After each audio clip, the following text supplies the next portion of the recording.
Welcome to the third episode of Conversations with Kone. I'm your host, and my guest today is Chad Soda Milne. Chad is an ICs player from Toronto, Canada. He is an artist majoring in drawing and painting at OCAD-U, that's Ontario College of Art and Design University. In today's episode, we'll be discussing Soda's YouTube channel, which is Soda SSBM, which combines melee and painting, the state of the Italian melee scene, and comparisons between melee in Europe and melee in North America. Before we delve into the conversation, you can follow me on @ConvoCone and @Team Heir for updates on the podcast series, as well as any information on Heir 4. You can follow Chad on @Soda_SSBM. Let's start the conversation. Hi, Chad. Hey, how's it going? Yeah, it's going well. How are you? I'm doing really well. I'm just taking a break here from my paintings. Got a little bit of a gap. Okay, cool. Before we delve into the actual paintings, do a little bit of background information on yourself, Chad. Whereabouts are you actually from? So I'm actually from Windsor, Ontario, which is just a border city just outside of Toronto. It's about a 3-hour drive, but it's a good place for melee. It's a small scene, but it's a lot of fun. So yeah, Windsor it is. Okay, Windsor is. So that's Windsor, Canada. Yeah. So we've been playing in Canada for a while, I'm guessing?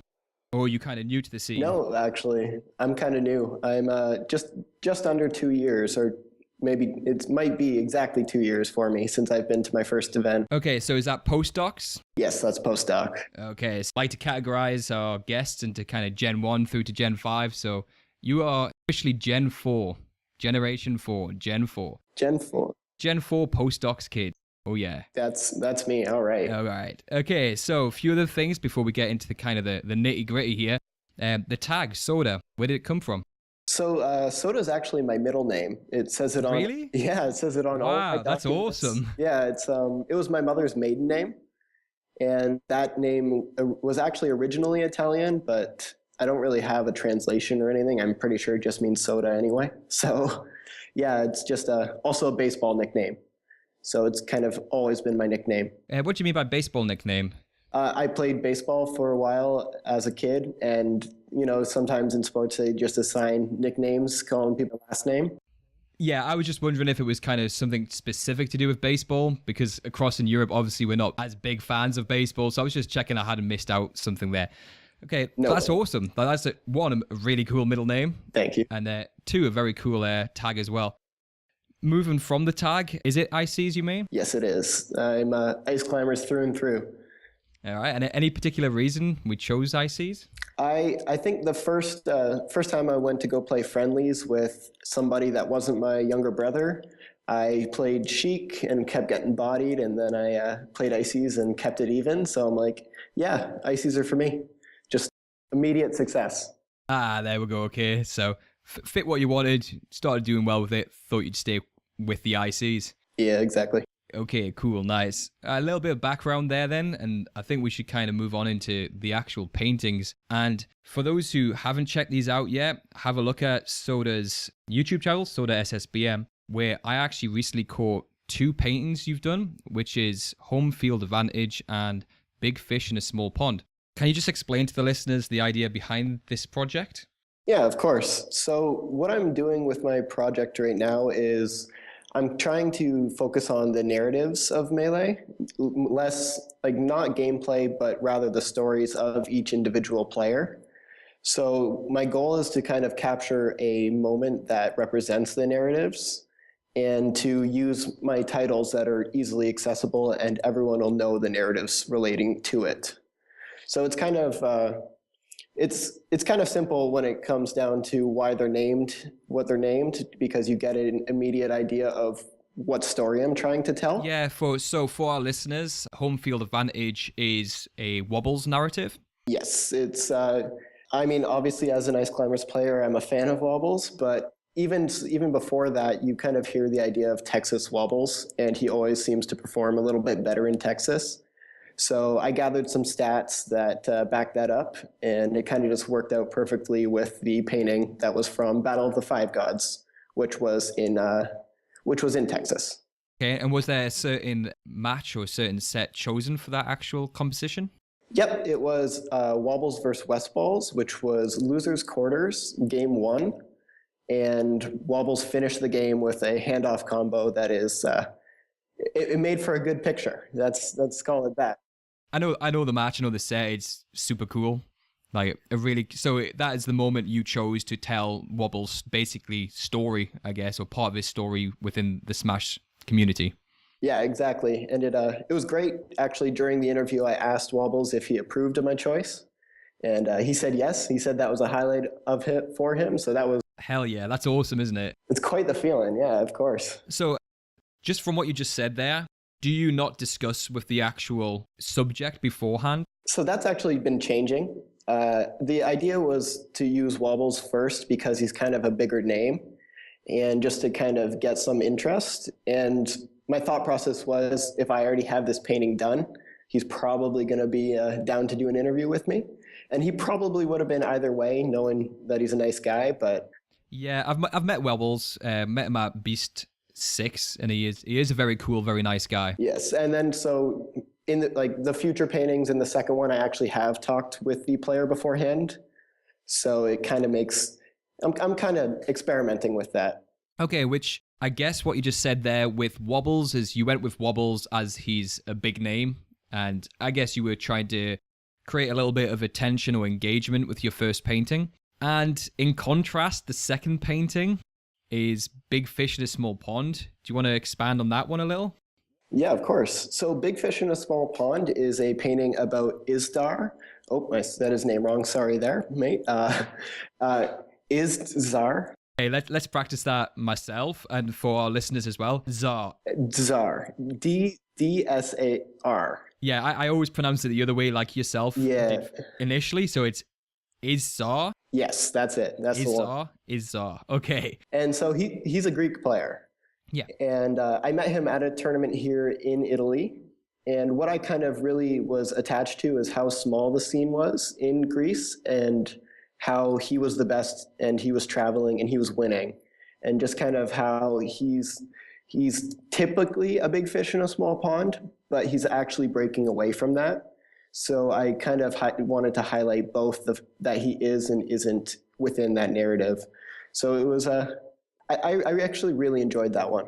Yeah, and for those who haven't actually gone to listen to that interview with Izzar, or who don't even know who Izzar is because he's not actually that well known within the EU community, I'd recommend listening to it because I learned a lot myself about the Greek scene.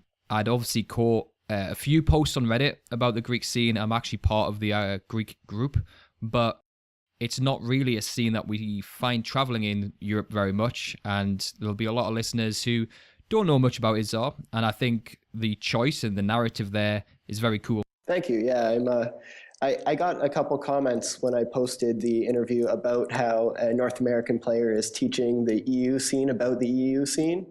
And that's a great comment. That felt really good because that's kind of my goal here is to kind of expand. So it's actually very similar to the goal with these podcasts from my point of view, is trying to tell more stories about the scene, because we find a lot of the time that the stories we hear are the stories of a select few normally top players. So I love the fact that you started with Wobbles, but then you've also kind of moved on to highlighting other areas of just the Smash community. Yeah, exactly. And I actually went into it with the idea of rotating between top player and unknown. But I think that idea is kind of expanded on to just rotating countries. So I think I'll be able to do that rather well in these next coming months. So I'm really, really excited.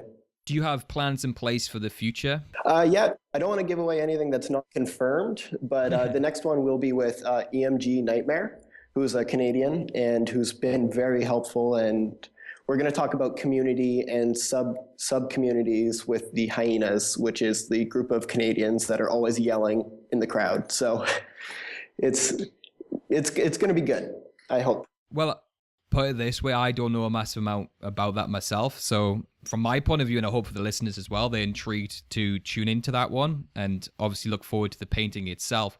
And actually saying that about the painting, we haven't actually delved into the paintings too much just yet. What do you do medium-wise? How do you go about choosing the composition and so on? Yeah, so the first thing I do is I actually task the combo. And I'm not the best at these. I'm not practical tasks or anything. I'm not one of those guys that are really good at it. But I like to kind of create the connection and kind of get a thought process of what each player's doing. And then from there, I pause the game at what I think is the moment that I'm trying to really capture. And I just rotate from there kind of on 20XX so I can move up and down, and I have freedom to completely rotate 360.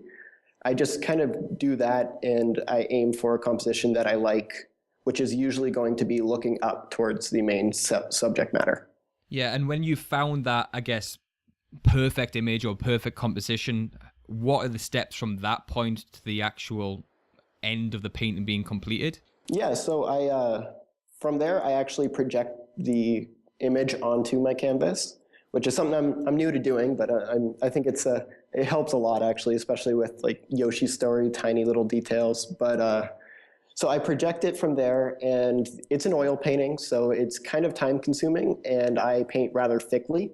So that even adds to the time. These two paintings have ranged between 8 and 15 hours. Yeah, and that's a lot. Yeah, so it's pretty good. And the sizes are ranging also, but just the simplest way to put it is my goal is for it to be bigger than the typical CRT screen, because it makes it so much different from the gameplay. So that's, as long as it's bigger than a CRT, it's a canvas I'll paint on. Okay, CRT come in range of sizes. What CRT size we talking?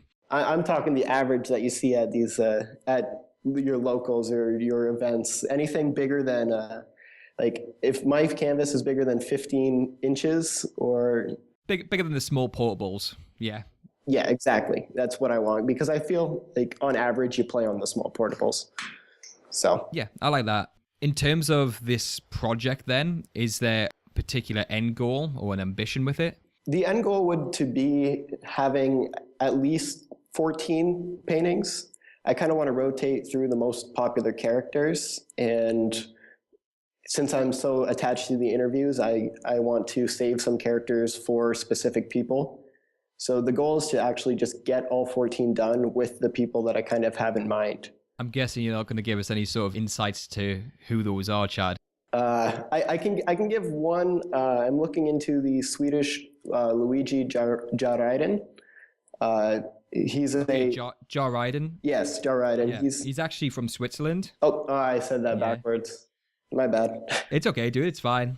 Yeah, so I'm actually looking into him because I think there's a lot of interesting things I can talk about. And he's a character that is Luigi I didn't know until I really came across him. Yeah, well, Jar is probably a less well-known and maybe somewhat underestimated player in Europe, but is actually phenomenally good. And again, it's another scene, the Swiss scene, that doesn't get as much attention. So I think that is a great subject. Yeah, and he seemed rather down when I spoke with him at Beast. So I'm excited to. I'll get there eventually, you know. Yeah, that's cool.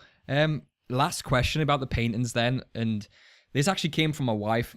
I was watching. I think we were looking at Big Fish in a Small Pond. And she comes from an art background herself and absolutely loved them. And then her question was, what's he doing with them? Well, first of all, you got to thank your wife for me. I definitely appreciate any of those comments, especially from art background. But right now, I'm getting a body of work. So the only way that I'm really giving away prints is if I'm at a tournament, I will have prints on me. And I've been doing money matches for the prints. All right. Okay. So it's once I have an actual body of works and multiple characters, I will look into selling them online, the prints. But right now, the only way is to actually come up to me at a tournament. So keeping it simple. Okay. And are the two you've done so far money matchable? Oh yeah. Really? Oh, yeah. Wow. Okay. Are you kind of confident in your skills as well then? I mean, I think I lost more than I won at Beast. But I was playing a lot of Ice Climbers Dittos because of the Icy's paintings, and okay, yeah, I expected to lose against Nintendo, so, but I'm happy to give them away, and I'm happy that people were interested. It was a lot of fun, and I feel really bad for you now, Chad, because you're going to go to your next event, like EU event, and there's just going to be people crashing you to try and get your paintings. Money matches galore. I hope so. I really like that because so what I'm doing is if I win, you pay for the print, and if you win, the print's for free. Oh, okay. So yeah, that's kind of what I'm going with now. So I'm having a lot of fun with it. I hope you're doing a lot of training as well then. Yeah, of course. Of course. Let's kind of segue on into our next topic, which is the state of the Italian scene. Now, this might sound a little bit odd to our listeners, especially since we've already kind of alluded to the fact, well, not alluded because you are from Canada and are Canadian. I guess I caught on to your paintings through the actual Italian melee. I think it's largely melee group. And I'm part of all the major EU groups, all the country groups in Europe, just for Heir purposes. I noticed the first painting and commented on it. And I noticed the second one, I did again comment on it because I just thought they were awesome. And then obviously I kind of was like, what is this guy doing in Italian melee? So why are you in Italy? So I'm actually I'm technically studying abroad right now. But what it is, it's a off-campus residency. So even though I'm spending time in Florence, Italy, I'm still a part of my Canadian school, like we already mentioned, OCAT. And so because I'm here and I actually get a lot of freedom, so that's why I chose to paint melee instead of painting statues or whatnot. Yeah. So yeah, I've been living in Italy since August. And I'm here in May. So it's just 2 semesters. Can you speak any Italian? I've got enough to get by at all of the stores, and I'm okay in that sense, and I understand it better than I speak it. But no. I was just wondering, I kind of taken a bit of a pot shot there because you're in Italy and you had the Italian middle name. So maybe thinking there was a family, background there and you may have been taught from a young age or no. Obviously not at all.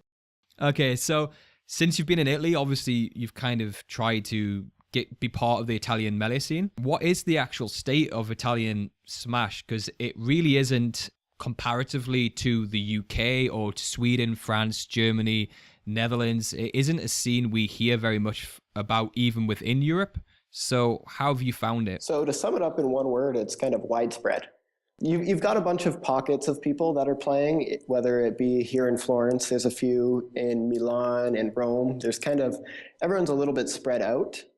That's kind of how it's happening right now. But it's a lot of classic guys. A lot of the older guys are still playing. People have been playing probably an average of 5 years. And anyone newer than that is. You kind of take a second look because everyone's just been around for so long. Tournaments are a little scarce right now. I think that's kind of one of the things that is holding the scene back. From what you've experienced so far, from actual tournaments in person and obviously being part of conversations online with Italian Smash, is there any particular reason why you think there hasn't been very many new players, or maybe there's a lack of tournaments taking place in Italy? When it comes to the lack of tournaments, getting around in Italy actually isn't as cheap as it is in other countries. Even just like the train tickets, they're a little bit more expensive than average, and then dealing with some housing because the venues aren't really in the city. So right now there isn't a TO that just has a big apartment that can do a tournament, and the fact that they have to turn towards these bigger venues is expensive, and it's hard to get everyone there. So it's a little bit of geography. Yeah, which is interesting because public transport here in the UK is pretty terrible. Like train tickets, I was looking into going from the Midlands, so the middle of England basically, to the Scottish borders, which is about 3-hour train ticket. Return is £100. Oh. So from a Brit's point of view, public transport isn't great financially, and we do hire venues that are costly, but I think the scenes, especially North American side and in the large EU communities, we've got to the point now where you expect that, you expect to travel, you expect to pay a higher venue fee, you expect not to get housing. We're moving away from this notion of, with Smash, you have to stay in someone's house or on someone's floor. Definitely moving into using the likes of Airbnb, hotels, cheaper hostels and so on. Any reason why you think Italy has kind of maybe stayed behind a little? Well, I think it has to do with the old school players a little bit, right? There's the old school players, and it's just what they're used to, and they haven't really caught up. And that's in game and in scene, if I'm going to be honest with you. A lot of them still have the old school style. But the other thing here in Italy, it's illegal to give out prize money. It's considered gambling, which I've done my research and I'm realizing it is. That's a factor in multiple of these European countries that I didn't know about before coming. That's kind of a hindrance for the scene here, just because no one's really going to step up and create an organization like La French Melee. I listened to your last podcast. That would be like something they would need, but they just don't really have the numbers for that either. So 2 questions there from that. One, what are the numbers? Tournament I was at had 28 people, but I believe there's closer to like 50 active players right now, 50 to 75 maybe. Okay, so large enough scene, just not actually turning up regularly enough. And very spread out. And then obviously the next one is the likes of myself. I've been a community leader and a TO in the UK since like 2003. And then you've got other major TOs and community leaders such as Mark in the Netherlands, and you've got Lolex in Sweden, Usleon and so forth in Germany. And then obviously France have organized themselves into La French Melee. And Norway with the likes of Howie. I think Norway Smash Norge is actually like La French Melee. It's a kind of legalized entity. And obviously to get that set up, you need community leaders and TOs that put in energy and effort and time. Is Italy just lacking that? Like lacking community leaders, lacking TOs on that scale? On that scale, yes. When it comes to like individual leaders and community members, there are people that are willing to put in some of that effort. It's just a matter of the time, it feels. Somebody like Dax, who's been a player around forever, really nice guy, but he's a busy man. You know, he's really busy, and I think the scene's kind of just learning not to rely on Dax right now. Is there anyone else who is stepping up? And the reason I ask this is we have an organization called Smash Europe, which was created with the intention of growing and, well, obviously Smash in Europe, and also getting information out there more about what is happening in the European scene. And then we actually have within Smash Europe, we've got, you know, we use a back room area to discuss and coordinate as tournament organizers between ourselves. And mainly it's to collaborate and work together and improve the scene. But we don't have any Italian representative in there. Is there anyone you would recommend us to talk to? I would definitely say Avenger Angel. He's another classic Smasher that's been around a while. I think he's got a lot of influence in the scene, and he's also busy, but not as busy as Dax from what I've seen.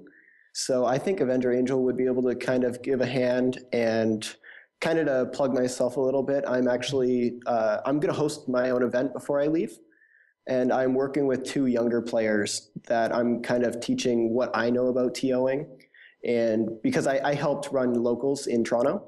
Okay, yeah. So I'm kind of teaching them as well. And if that catches on and everything goes well, I would definitely recommend those 2 also. And we'll see how that goes, but I might send a message your way in a couple months. Yeah, please, because I personally, and obviously, you know, the likes of Smash Europe, we want to grow, you know, European Smash as much as possible. And it does feel like Italy's a little bit loose in that sense, and to integrate it into events a little bit more would be great. And you mentioned Avenger Angel there, and I think just during these podcasts, it'd be nice just to allow listeners to become a little bit more informed about each community. So in terms of Italian Smash, I know a handful of players in terms of their reputation and how long they've been in the scene. So you've got the likes of the most notable and probably the most famous in European history is Alduin. For those who don't know who that was or who that is, he was a, I don't even, I'm saying is and was, does he still play? I think the last tournament he's been around is a year ago, so he's kind of inactive right now. He's been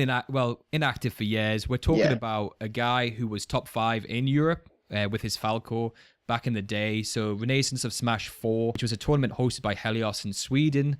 And Renaissance of Smash was kind of like the pre-Beast series. And Helios was probably the leading European TO at the time.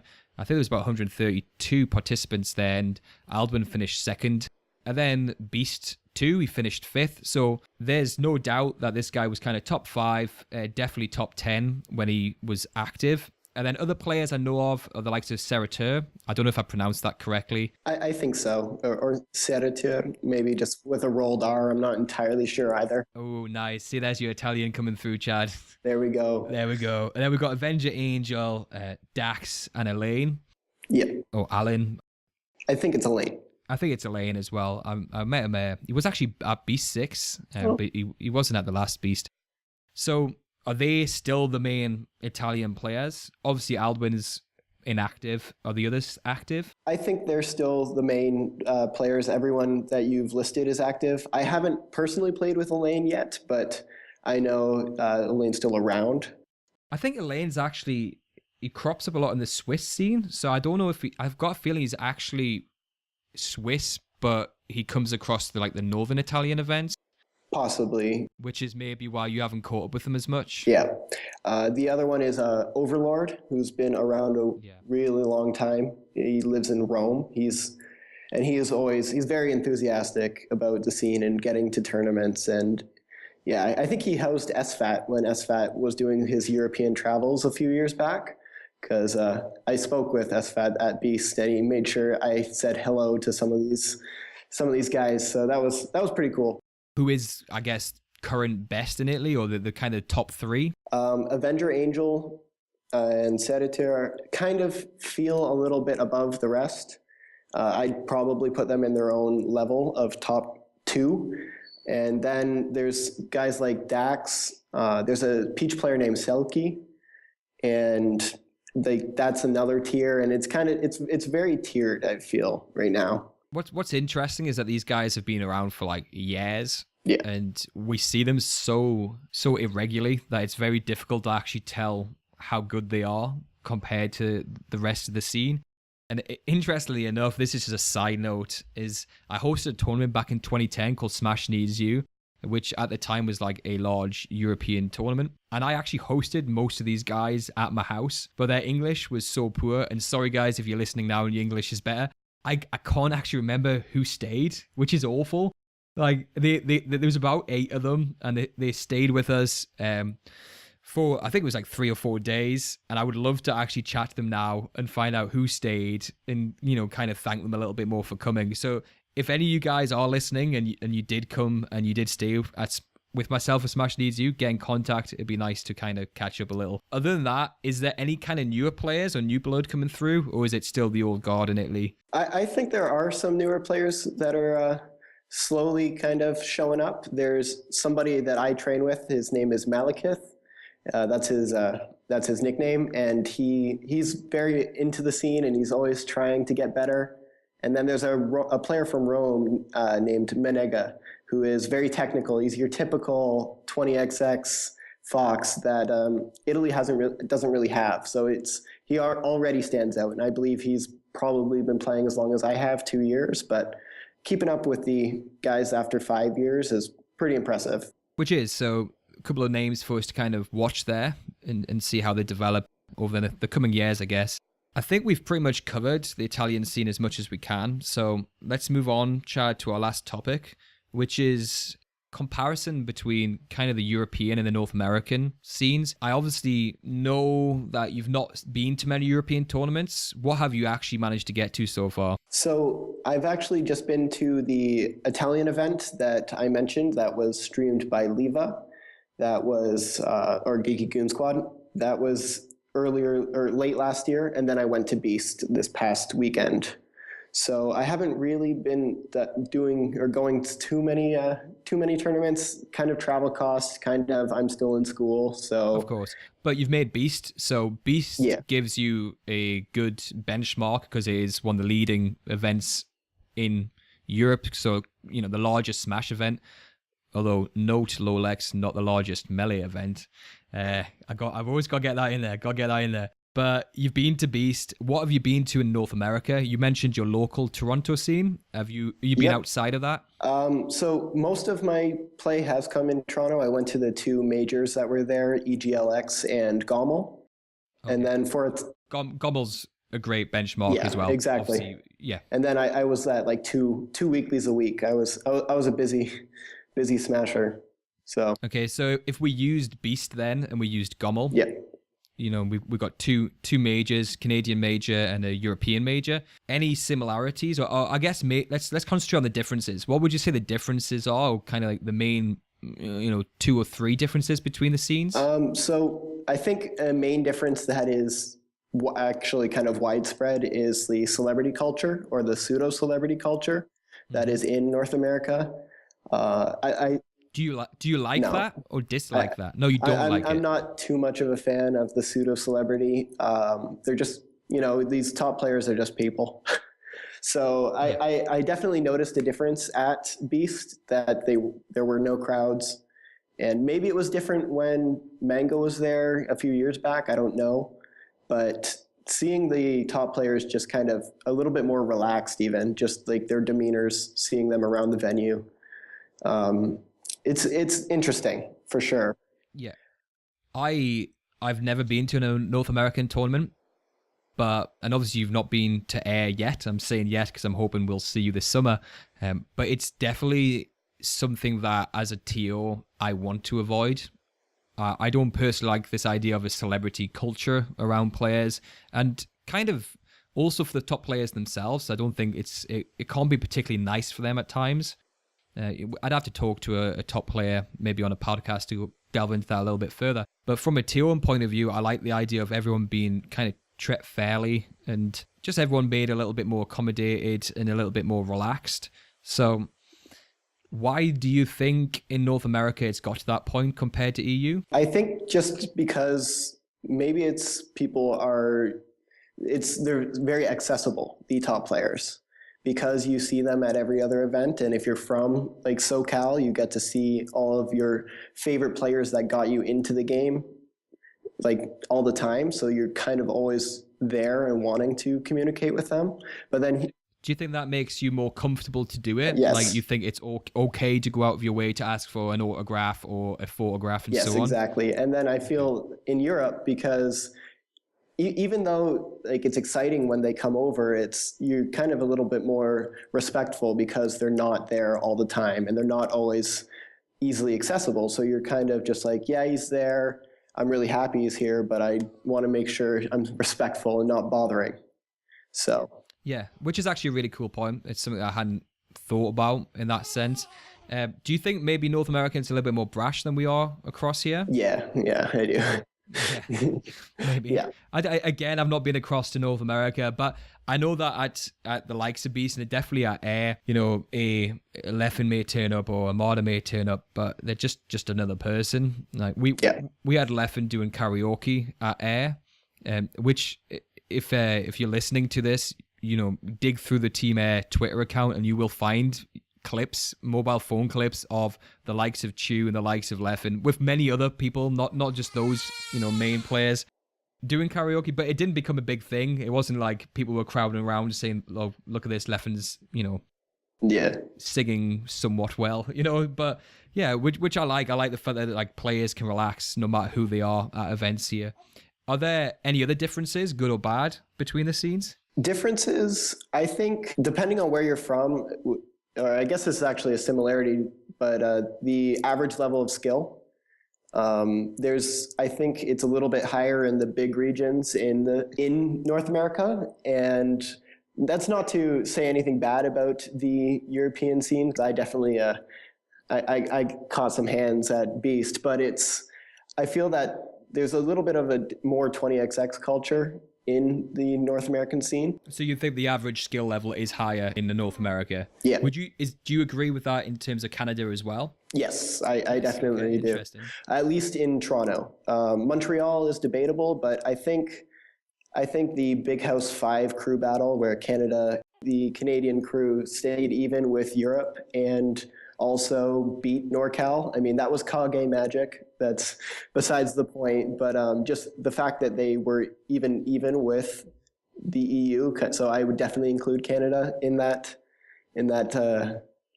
those talks. Okay, and why do we think that is then? From what you've gathered in Europe, do you think a lot of the time we come down to this idea that it's harder for our communities to actually meet more often, travel wise. So for example, it'll happen at Heir, it'll happen at Beast, Eclipse, and so on, but it doesn't happen that often. Do you think that might be a reason behind it? I actually would accredit the reason to weeklies. Talking with some of the people at Beast from like a bunch of random countries, but if they were telling me they're in a small scene, they didn't have weeklies, or they would only have monthlies. But like I mentioned earlier, I'm from Windsor, a city outside of Toronto, and there was a weekly there all the time, every single week, and there's Smash Fest. So I think it's kind of how often you're under tournament pressure and how often you actually get to play in tournament. Yeah, more time you clock at something, the better you get at it. Exactly. I mean, no matter what we choose, from an instrument through to a sport, any hobby, you put the time in, you get better at it. By and large, obviously, mentality and coaching comes into it as well.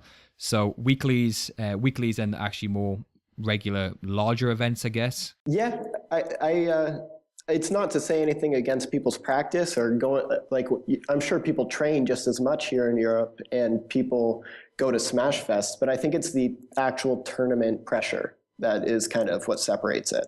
So there's kind of like two key differences there. Is there, just kind of moving this on a little bit, is there anything you feel like Europe needs to implement more from North America at our events?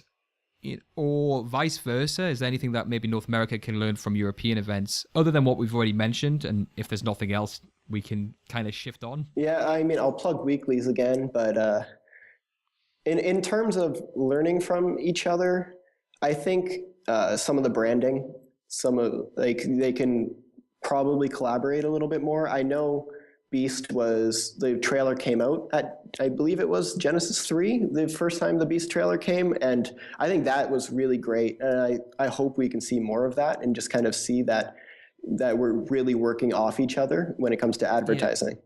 See, I think the media is much further ahead in North America. What is going on in terms of, obviously there was Melee on Me, but now like the members of Melee on Me are now kind of doing stuff for Red Bull and so on. And there's a lot more tension and created and covered there.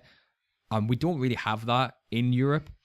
And as a head TO for Heir, and obviously I speak regularly to the likes of Mark for Syndicate and Howie for Eclipse, the French Melee lads and lasses, as well as the likes of Lolex for Beast.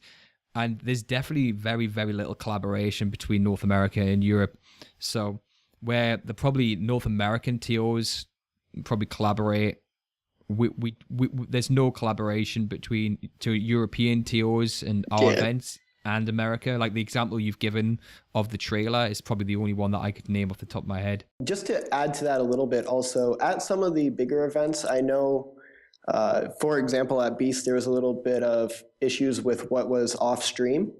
But then you look at an event like Genesis, and Genesis has their stream. They had EMG, which is the Canadian stream, and just like kind of opening those doors to the other streamers to kind of put those side streams on. I think that might be interesting, but again, that's not really my expertise. So it's kind of just something, I'm just naming differences at this point, but I think that could definitely be something interesting. So do you mean there should be more streams going on at our events, or bringing across other stream teams? More streams by the more stream teams, right? Because I know a lot of people, it's different and like the content and wanting to make sure it's your own content, but I think just that kind of opens like that collaboration we were talking about. And I think that could be interesting, right?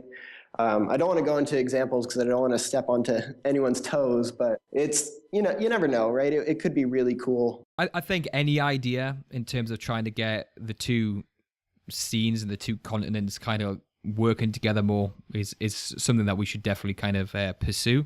Yeah. Saying that, I think we've kind of covered maybe some of the major differences and maybe what we could actually learn from each other in that sense. Kind of let's move on towards wrapping maybe the podcast up, if that's okay, Chad.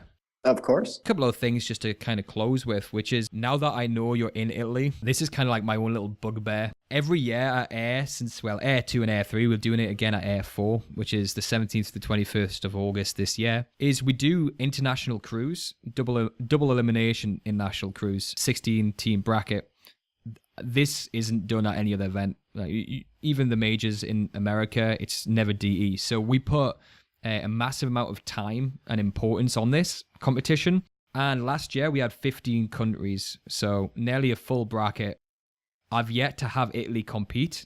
So if I go through some of the teams, we get the majors, the France, the UK, the Sweden, the Netherlands, the Germany, and then you get like the likes of Norway turning up, and then even down to the smaller countries, Republic of Ireland, Northern Ireland, although Northern Ireland have got some good players like Mint, but it's a smaller scene. Belgium, Switzerland, no Italy. So I want you to be the guy to get me a team at Heir. I think I would love to see that. I think it's more of a factor of just getting a few just to be there first. We just need 5. Just 5. Just 5. I hope. I would. That's your mission. Get me 5 Italians. Yeah, we'll claim you. You can be Italian for this. I want an Italian team. My aim for Heir 4. Italian team and a Finnish team. I still haven't got a team from Finland. Greece is there, but I don't think there's enough. I don't know. I think that's a little bit of a push, but a little bit. Yeah, you got 4 others to find, Chad. I'll be pushing. I don't know if I'll still be in Europe then, but I will. Oh yeah, you're going in May. Yeah, so. Oh, we won't even see you at Heir. See, it's unfortunate. You've let me down at the end of my podcast. But I will advertise for you, and I will push for that, of course. Yeah, cheers, man. Other than that, I guess that was my main comment at the end there. Is there any comments or anything you would like to raise before we wrap up? Yeah, I just wanted to give a big shout outs to Geeky Goon Squad and Leva. I mentioned that the Italian tournament that I've attended was actually streamed by him. And that was Leva reaching out and just focusing solely on expanding the scene. And it's something I think we can all really look up to. And that's like, he's got my sub on Twitch until the last stream he ever does. It was really nice to see, and just he reached out and he decided to come, and it was just like exactly what we need in the scene. So I just wanted to give a big shout outs to him. In terms of what we discussed earlier about the Italian scene and the kind of the better players or the leading players there and the established players there, were they in attendance at this tournament? Everyone but Aldwin, and there was the other name, Elaine wasn't there. Okay, so what was the name of the tournament? Overkill. So to the listeners, get yourselves onto YouTube, look up Geeky Goon Squad, find Overkill, the tournament, and do a couple of things there. Check out Geeky Goon Squad, subscribe to them on YouTube. I don't know why you wouldn't have if you're in Melee community anywhere globally. You should already be subscribed to that channel. Check out Overkill and have a look at the Italian talent. And then other than that, like you've just said there, Chad, I am a sub as well. Geeky Goon Squad and Leva do an absolutely terrific job. And recently have actually been saved by Pressfire. I don't know if you caught that. I did, yes. I'm very excited. Yeah, it's awesome. Large Norwegian media company who actually support Eclipse as well. And there's actually a brilliant article on Smash Europe for listeners, if you haven't caught this. It's Smash Europe's jury actually interviewing the Eclipse staff. So it's Howie and a member of Pressfire. And actually, I really respect the person from Pressfire and what they're trying to do in the Melee community. So the fact that they've stepped in to support Leva and support Geeky Goon Squad just shows their commitment. So check out that article if you haven't. Check out Geeky Goon Squad. I don't know why you haven't already checked them out, but Leva does a fantastic job. We're going to see him for the rest of 2017. He made an announcement that he is here for 2017. He's got a contract signed with Pressfire. And obviously, if you love Melee and you appreciate the fact that Leva's going out of his way to stream these events like Overkill, then get yourself onto Twitch, sub, and especially if you've got Amazon Prime. There's no reason not to. If you got Prime and you're not subbing, you're wasting it. Yes, exactly. Like Mango says on his stream, thanks for the free money through Prime, right? Other than that, Chad, is there anything else you'd like to say? No, just I'm hoping that people are checking out my paintings, and I'm hoping people remember to come find me. I'm going to be at HF Land, so I'm going to be able to have some prints there, and I'm hoping people come find me. And yeah, I'm excited, and thanks again for having me on. Of course. It's nice to have a role reversal here instead of being the interviewer. Yeah, so a few things to summarize there then. So if you would like to follow Chad, he's on Twitter at soda_SSBM. If you put Soda SSBM into YouTube, you'll find his channel. Give that a sub and look forward to his next painting and interview. I can't wait. Nightmare, yeah? Yes. Yeah, awesome. Other than that, find him at HF LAN. There's going to be some prints. Money match him. Yeah, just look for the one in the Canadian hat, the Blue Jays cap. So okay, that's what I wear to all my tournaments now. Chase the guy down with the Canadian hat. Get some money matches going. Although you may find that you lose some money. You're getting wobbled. Yeah, get wobbled. And other than that, if you've enjoyed this podcast, I would love to hear from you. So either track me down on Facebook, give me a kind of tweet at @ConvoCone, and also it'd be nice to hear comments on the actual YouTube video. Other than that, thank you very much, Chad. Thank you. Okay, and have a good day. You as well. See you later. Ciao.